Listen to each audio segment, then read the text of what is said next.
Habaib datang ke Indonesia bukan untuk melas. Kami nggak diajarkan minta-minta, saudara. Jangan khawatir.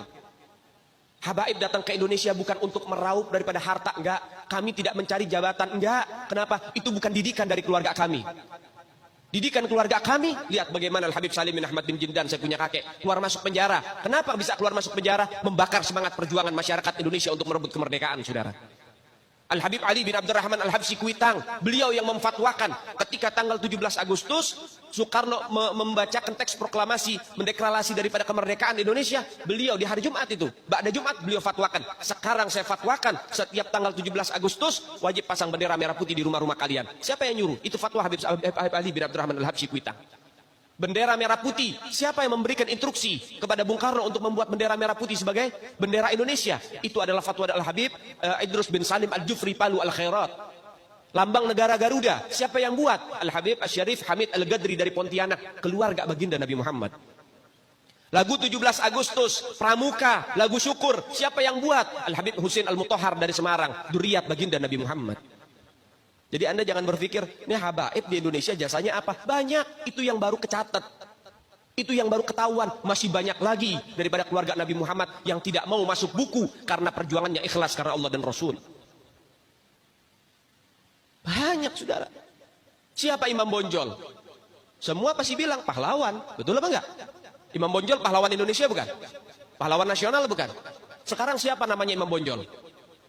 Al-Habib Muhammad Syahabuddin, beliau habaib dari kalangan bin Syahab. Imam Bonjol itu bin Syahab, masih daripada kakeknya Habib Rizik, saudara sekalian. Itu keluarga daripada Nabi Muhammad, keturunan Sayyiduna Muhammad. Banyak lagi dari kalangan para dzurriyyat Nabi Muhammad SAW yang jasanya besar di Indonesia, tapi kita nggak ada yang tahu. Kenapa? Karena itu kami nggak cari popularitas, kami nggak cari madah pujian. Kami nggak cari tempat kedudukan, yang kami cari ridho Allah dan Rasulnya. Sehingga hal ini perlu diungkap, saudara sekalian. Bagaimana keluarga Nabi Muhammad jasanya besar, dan umat ini harus dihubungkan kembali dan dieratkan kembali kepada keluarga baginda Nabi Muhammad. Ini akhir zaman, kita semua melihat kok bagaimana gencar-gencarnya di media sosial upaya untuk supaya memisahkan umat Islam dengan keluarga baginda Nabi Muhammad. Upaya keras supaya habaib dibenci ada di Indonesia. Mulai Habib dengan kiai diadu, Habib dengan ustadz diadu. Mulai ada hal-hal semacam itu. Apa? Dendam politik, saudara. Gak keluar dari situ. Karena dendamnya kepada Habib Rizik sehingga akhirnya demikian. Habib Rizik itu siapa? Keluarga Nabi Muhammad, keturunan Nabi Muhammad, cucunya Nabi Muhammad. Beliau bukan penjahat kok, bukan koruptor.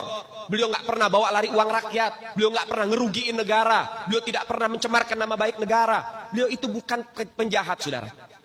Bukan penjahat. Apa masalahnya dia? Sehingga dicecar sedemikian rupa. Cuman masalah prokes doang, 4 tahun, saudara. Berapa banyak di luar sana pejabat, aparat, bahkan rakyat yang melanggar prokes gak ada yang ditahan. Kenapa cuman Habib Rizik yang ditahan? Ini upaya untuk supaya umat Islam benci terhadap keluarga baginda Nabi Muhammad.